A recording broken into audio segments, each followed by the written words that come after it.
Assalamualaikum warahmatullahi wabarakatuh. Alhamdulillahirabbil alamin. Wassalatu wassalamu ala Rasulillah wa ala alihi wa ashabihi ajma'in, amma ba'du.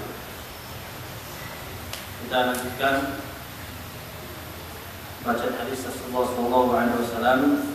Kita masuk kepada hadis yang ketiga. An Abdullah bin Amr bin As wa Abi Hurairah wa Aisyah radhiyallahu anhu qalu, dari Abdullah bin Amr bin As, dari Abu Hurairah, dari Aisyah, Allah Ta'ala ridha kepada mereka, qalu, mereka mengatakan, qala Rasulullah sallallahu alaihi wasallam bersabda, wailun lil aqabi minan nar. Wailun, celakalah, ya, celakalah, lil aqabi minan nar, ya, lil aqabi minan nar, bagi orang yang tidak tersentuh, ya, bagi orang yang tidak tersentuh air wudunya bagian belakang kaki, apa namanya, lubang itu anu tu, makhluk pada bagian belakang kakinya ini ada neraka, ya.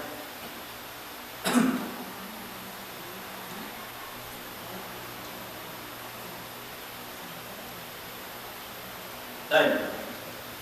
Dalam hadis ini Nabi SAW menjelaskan kepada kita, ya, bagi orang-orang yang bermain-main dalam wudu atau orang yang tidak sempurna wudunya, kata Rasulullah, wailun. Wailun artinya halak, celaka. Bisa juga artinya azab. Bagi siapa? Bagi orang yang wudunya tidak sempurna. Maksudnya sempurna di sini ada bagian anggota wudunya tidak terkena air, maka ini adalah yang tidak terkena air ini nanti pada hari kiamat bisa menjadi sumber api neraka, ya, sumber api neraka. Ya, kebanyakan, ya, ghalibnya, pada umumnya yang tidak terkena air itu adalah bagian yang agak susah terkena air, seperti jari apa? Sela-sela jari, sela-sela kaki itu payah masuk air. Ya, kalau kita enggak perhatikan, maka ini bisa enggak kena air. Nanti pada hari kiamat kalau enggak kena airnya akan menjadi sumber api neraka. Begitu juga yang lubang bagian tumit itu, yang bagian tumit bagian belakang itu jarang juga kena air karena ada perhatian, ya. Maka ini merupakan akan menjadi sumber api neraka nantinya pada hari kiamat. Jadi dalam hadis ini menjelaskan kepada kita, maka wajibnya bagi kita memperhatikan praktek atau cara wudu kita. Jangan hanya sekadar wudu siram-siram dah selesai. Apalagi masalah kaki, tangan, hanya siram saja, tapi tidak disela-sela jarinya. Ya, maka kalau wudu kita harus sela-sela jari kita supaya air itu merata. Ya, masuk air ke sela-sela jari tersebut. Kalau jarinya begitu kan apakah masuk air? Nah, maka ketika wudu itu dilenggangkan, ya, maka disela-sela, ya, sehingga wudu itu, air wudu itu merata mengenai anggota wudu. Kalau enggak kena, kata Rasulullah, maka ini bisa menjadi sumber api neraka pada hari kiamat. Ya. Jadi wajibnya bagi seseorang memperhatikan ini. Ya, apalagi bagian-bagian sulit tadi terkena air, seperti jari-jari tangan, seperti jari jemari, sela-sela jari kaki, ya. Maka ini harus diperhatikan. Karena Rasulullah mengatakan wailun, celaka. Ya, celaka. Nah, kemudian hadis selanjutnya, An Abi Hurairah radhiyallahu anhu anna Rasulullah sallallahu alaihi wasallam qala idza tawadda ahadukum falyaj'al fi anfihi ma'an thumma liyastansara wa man istajmara falyutir wa idza istayqadha ahadukum min nawmihi falyaghsil yadayhi qabla an yadkhilahuma fil ina'i thalathan. Rasulullah mengatakan apabila salah seorang di antara kalian berwudu, maka hendaklah dia memasukkan air ke dalam hidungnya. Artinya istinsyaq. Ya, memasukkan air ke dalam hidung. Ya. Jadi istinsyaq ini merupakan satu yang wajib. Kenapa? Karena wajah ini ada satu yang wajib kita basuh ketika wudu. Maka hidung bagian daripada wajah. Maka masukkan air ke dalam hidung, arti membersihkannya dengan air. Maka sebagian ulama mengatakan ini adalah sesuatu yang wajib, sesuatu yang wajib dilakukan. Tidak boleh ditinggalkan. Jadi masukkan air esok, maka dikeluarkan lagi. Ya, untuk menghilangkan kotoran-kotoran yang ada di hidung. Ya.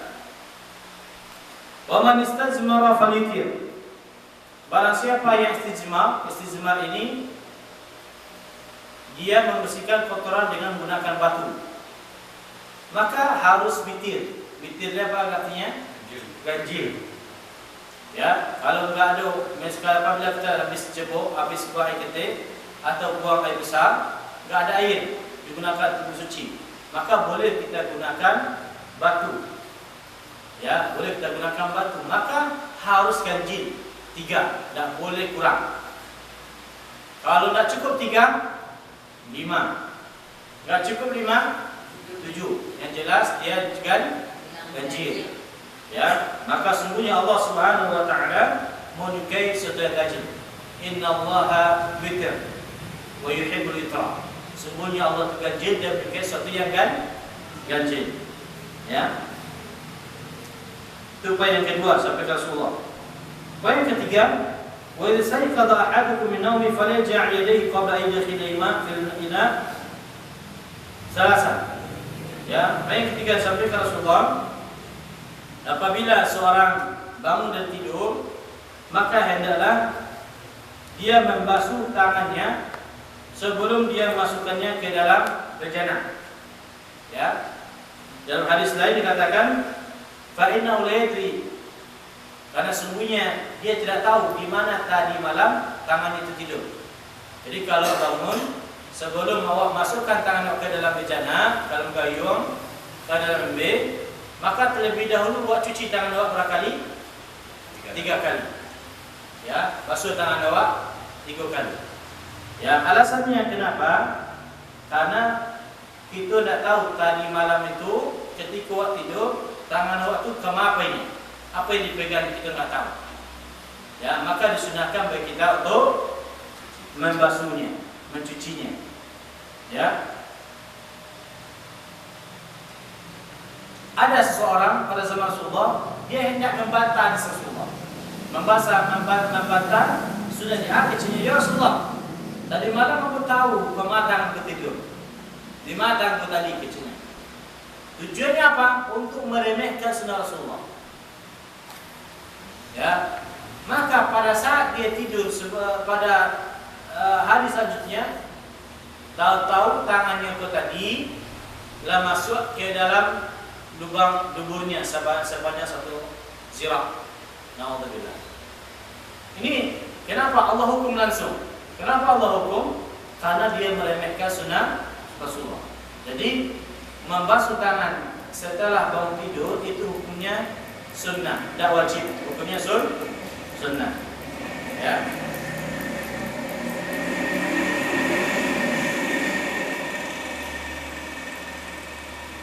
Nah, jadi dalam hadis ini ada beberapa faedah yang kita bisa ambil. Yang pertama, wajibnya bagi kita untuk istinsak dan istinfar.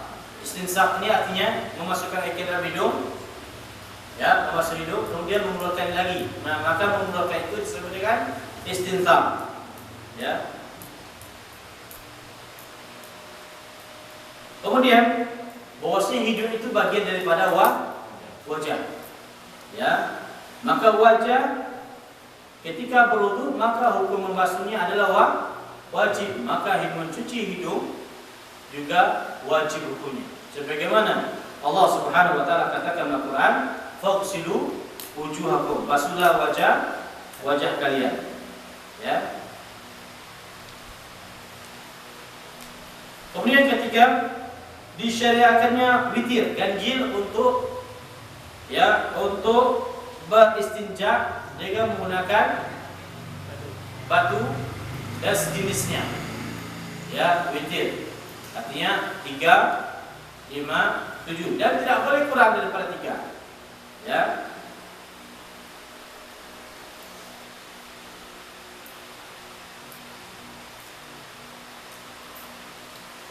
Kemudian faedah selanjutnya bahwasanya disyariatkannya membasuh tangan ya bangun dari tidur malam. Ya, bangun dari tidur.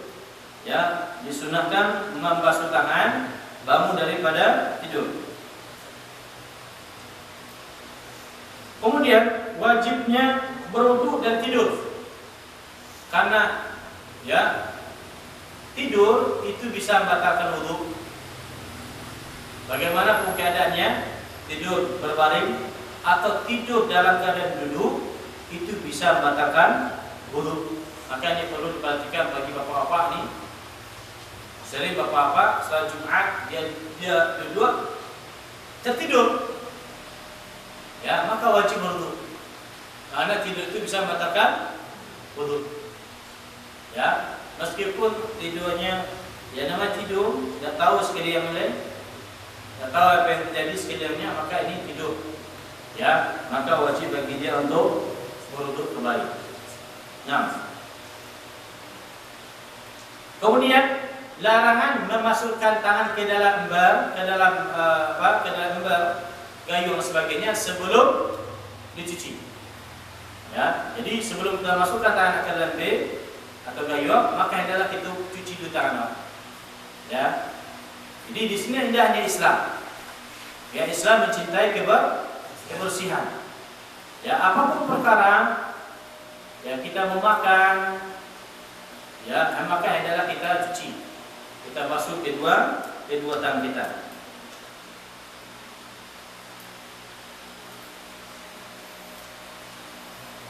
Nah, itulah faedah yang bisa kita ambil dalam hadis yang kita bacakan tadi. Jadi ada 3 tadi ya. Yang pertama apa kata Rasulullah? Apabila berwudu maka hendaklah kita istinsaq. Ya. Kemudian yang kedua kata Rasulullah, apabila kita istinja, cebok, tidak ada air, maka boleh dengan menggunakan batu. Maka batu tersebut jumlahnya witir. Ya. Yang ketiga bangun dari tidur, maka Rasulullah SAW mensunahkan bagi kita untuk apa?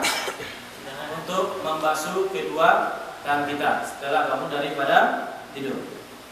Nah,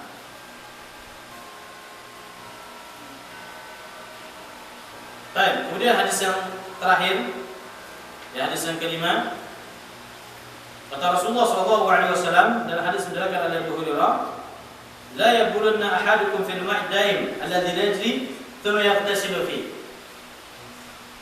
Janganlah salah seorang di antara kalian ya kencing pada air yang tergenang, artinya air yang tidak mengalir. Kemudian mandi di situ. Ini tidak boleh. Ya, tidak boleh kita ada air DB misalnya tidak mengalir, kemudian dikencing air tersebut pun mandi. Begitu di bak misalnya, kencing situ tidak mengalir, mandi tidak boleh. La yaquluna. Ya, tidak boleh kita kencing. Nah, jadi dalam hadis ini dapat kita ambil faedah bahwasanya larangan kita kencing pada air yang tidak mengalir. Ya, pada air DB atau kalau di sumur itu mengalir ya. Karena ada mata air kan itu. Dia bisa berubah. Ya, meskipun larang kita menkencing sumur itu larang. Ya, dilarang. Artinya makruh, tidak boleh. Ya, artinya Rasulullah SAW melarang kita, baik itu airnya kecil atau besar atau banyak, tidak boleh kita kencing ya pada air yang tidak mengalir. Ya, kemudian mandi apa lagi? Mandi lagi di sana. Maka para ulama melarang makruhnya bagi kita ketika kita mandi di kolam renang, kemudian kencing di situ. Kemudian mandi belum ya. Nama apa artinya? Borek rasanya keluar kamar mandi, pas nyolong, kencing langsung. Ya, di kolam renang. Maka ini hukumnya adalah makruh, dilarang. Ya.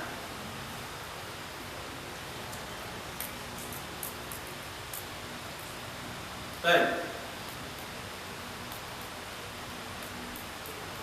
Adapun pada air yang mengalir maka ini boleh. Ya, pada air yang mengalir kita kencing pada air mengalir di bunda, ya di sungai, maka ini boleh.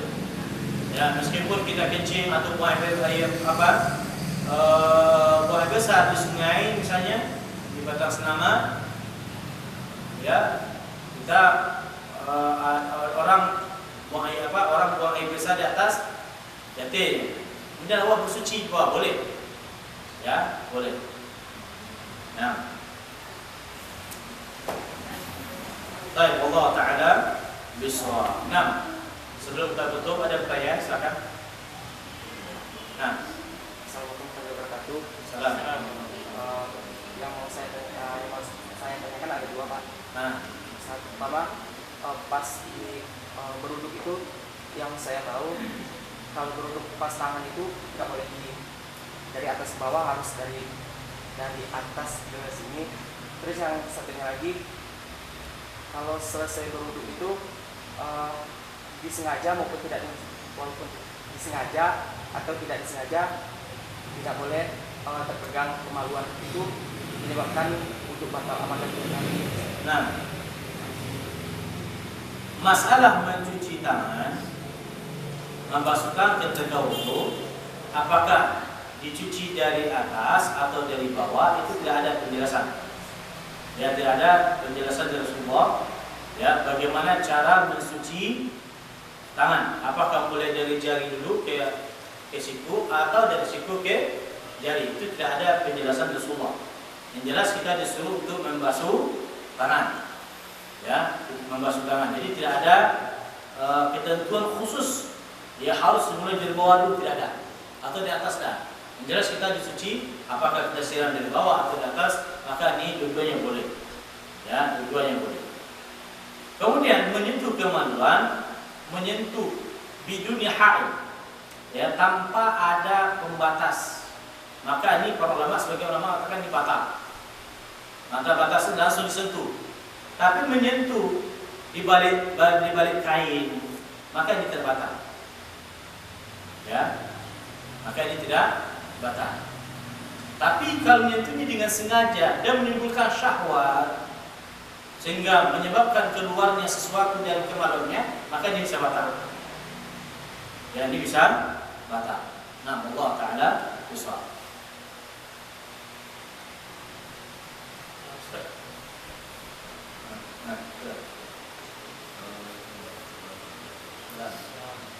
Dalam menggunakan wudhu itu, kalau seandainya satu bejana tanpa kita pakai dayung, kan air wudhu kan bolak-balik. Tidak. Baik. Jadi kalau kita berwudhu pakai satu gayung ketek misalnya, maka sebelum berwudhu, maka sebelum kita masukkan air ke dalam sebelum kita masukkan tangan kita ke dalam bejana tersebut, maka terlebih dulu kita cuci tangan itu. Ya, cuci tangan, tentunya diumumkannya. Maka setelah itu boleh kita masukkan tangan kita ke dalam bejana tersebut untuk berwudhu. Ambil tangan ke wudhu wajah, kemudian ambil lagi untuk tangan, maka ini boleh. Boleh.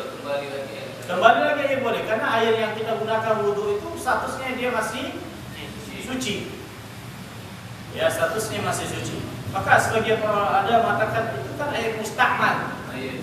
Air yang telah digunakan, musta'mal itu artinya air telah digunakan. Air yang telah digunakan, selama air telah digunakan masih suci, maka ini boleh digunakan untuk bersuci. Sebagaimana para sahabat mereka berebut-rebutan mengambil air sisanya untuk Rasulullah dan digunakan lagi untuk berwudu, maka boleh. Tapi kalau air yang telah digunakan musta'mal tersebut dia statusnya sudah berubah menjadi najis, maka tidak boleh digunakan. Ditampungnya dulu ya, sahabat. Ya, ditampung. Sama sahabat. Nah, kemudian jangan berwudu, mandi pun boleh. Mandi kita dengan sisa air mandi istri, dia masih suci, maka ini boleh. Ya, sebagaimana kisahnya Rasulullah SAW mandi bersama salah seorang istrinya itu dalam satu bejana, mandi dalam bejana berdua, mandi berdua, maka ini boleh. Ya, tentunya sebelum mandi kotoran-kotoran yang melekat pada kemaluan itu dicuci dulu. Atau najis-najis yang melekat di kotoran di kemaluan itu dibasuh dulu. Ya, maka Rasulullah SAW ya mandi sebagaimana hadis diriwayatkan oleh Maimunah, mandi satu bejana dengan istrinya. Nah, Allah Taala bersuara. Ya Ustaz, ini Ustaz. Apabila di suatu parit kecil ada kubangan babi hutan Ustaz, air itu mengalir, apakah kita bisa mengambil wudhu di bawah kubangan itu? Tapi air mengalir. Baik, antum tahu dia kubangan itu. Nampak babinya? Babinya nggak ada lagi Ustaz. Hah? Bekasnya. Bekasnya air di atas mengalir. Mengalir. Kalau air di atas mengalir itu boleh, karena dia sudah menghilangkan najis yang sudah. Tapi kalau jole babi situ nampak, betul dia Pak. Itu tidak boleh. Ya. Tapi kalau hanya bekas, kalau bekas itu kan sudah air datang lagi, air baru kan menghilangkan najisnya. Sebagaimana itu awam di senaman misalnya. Ya, kita sedang berwudu terjatuh lewat kuningan. Ya, maka kita singkirkan aja itu, kita wudhu dengan air lain. Masih air sungai tadi, selama dia masih mengalir. Tapi tidak mengalir air, ada kuningan di situ. Untuk gunakan tidak boleh. Ya, di jamban, di bawah jamban misalnya kan, itu B. Dan sudah nampak kuningan di situ kan? Nah, yang bersetidaknya tadi kalau kita umpamanya kita tetap di ladang, tapi kalau bersetidaknya itu kan air nggak ada, batu nggak boleh kan bukan sama daun. nah kalau daun itu boleh selama dia menghilangkan, mengeringkan air bekas daripada kita buang air kita. Boleh ganti dengan tisu, ya boleh, atau kain. Ya, selama dia menghilangkan. Ya, kalau batu itu akan menyerap dia. Ya, dan kita tidak boleh bersinjak dengan menggunakan kotoran, tidak boleh. Kotoran sapi yang sudah kering, nah digunakan untuk bersinjak, tidak boleh. Atau menggunakan tulang, maka ini tidak boleh. Nah, Allah Taala. Jika kita sedang sholat, kadang kita akan menahan buang yang besar atau yang kecil atau buang ini. Ada nggak batasannya kita menahan itu dalam sholat? Kadang kita kan tak gini-gini menahannya apa gitu. Itu apa ya? Itu yang sebab kan sering terjadi. Nah, kalau antum maka ada larangannya ya, termasuk perkara yang makruh kita menahan buang yang kecil atau besar atau menahan buang ini ketika saat melaksanakan sholat. Jadi kalau itu terasa seperti itu dah payah kali, dah keluar selesaikan dulu. Ya, selesai, berwudu lagi, masuk lagi sholat. Ya, karena menahan itu akan mengganggu kekhusyukan kita dalam sholat. Masalah larangan kita berjemaah gitu, larangan lewat di tadi, ya, itu yang anak belum paham. Larangan melintasi orang yang sholat. Melintasi orang sholat. Nah. Ya. Ini masalah sutra. Ya. Ya, masalah sutra. Kalau kita sholat berjamaah, maka sutra itu berlaku bagi imam saja. Kalau sholat berjamaah bersama imam. Tapi kalau sholat sendiri, maka kita harus mengambil sutra pembatas sholat. Maka ketika sholat sendiri ya, ada orang lewat di hadapan kita, maka kita hadang. Wal yukhatir Rasulullah, maka berada dia hadang. Tapi kalau kita salat sendiri berjamaah, maka yang berwajib mencari sutrah itu adalah imam. Maka tidak boleh makmum lewat di depan imam. Tapi makmum batal, maka dia boleh lewat di depan makmum. Ya, sebagaimana Rasul kisahnya ada seorang sahabat Mas'ud, dia melewati bawa onta lagi, bawa keledai di depan orang salat di makmum. Maka boleh. Ya, jadi kalau untuk batal sama itu, maka lewat aja dia depan orang. Atau minta ringankan sedikit. Lewat. Boleh. Ya.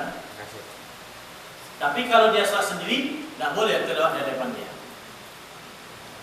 Nah, Allah Ta'ala bersuara. Silakan, ada lagi soal saya. Kalau dalam wudhu kita ada selesai wudhu. Jadi ada renggang mau sholat, kita ragu apa batal atau nggak batal. Jadi gimana, harus diulang atau Was-was antara selesai wudhu. Kalau antum selesai wudhu, maka kalau ada was-was dalam puasa, antum tetap dalam keadaan aslinya, itu dalam keadaan bersuci. Ya, kalau itu selesai wudhu. nah itu atau Was-was kan? Was-was, maka antum tetap dalam keadaan posisi, dalam keadaan meyakinkan antum dalam keadaan suci. Itu asalnya. Jangan diulang ini. Kecuali antum tidak berwudhu, was-was, kok berwudhu dulu ya? Kan terus berwudhu. Ya. Tapi kalau antum selesai berwudhu, tiba-tiba was-was, kok batal enggak? Maka hilangkan was-was tersebut. Bangun dalam keyakinan antum dalam keadaan suci. Nah. Tapi sama yang itu juga. Kalau ragu, kalau selipis misalnya ragu bersih atau apa itu juga ragu ada bersih juga sih ada apa bersih. Pipis. Ya. Beragu nak bersuci atau bersuci? Awalnya saya bersih kan. Masih ada. Dah saya bersuci, dah saya senja. Dua bersih ada tidak. Was-was saja tu harus buang. Ya, karena itu pada saya itu kan sudah bersuci tadi. Baik, ibu boleh ada pertanyaan silakan ibu. Kalau ada kita cukupkan ya. Sampai sini dulu. Mudah-mudahan apa yang kita sampaikan bermanfaat bagi orang semua. Dan dapat tutup dari dua kafaratul majlis. Subhanallah bihamdih. Asyhadu an la ilaha illa anta astaghfiruka wa atubu ilaik. Assalamualaikum warahmatullahi wabarakatuh.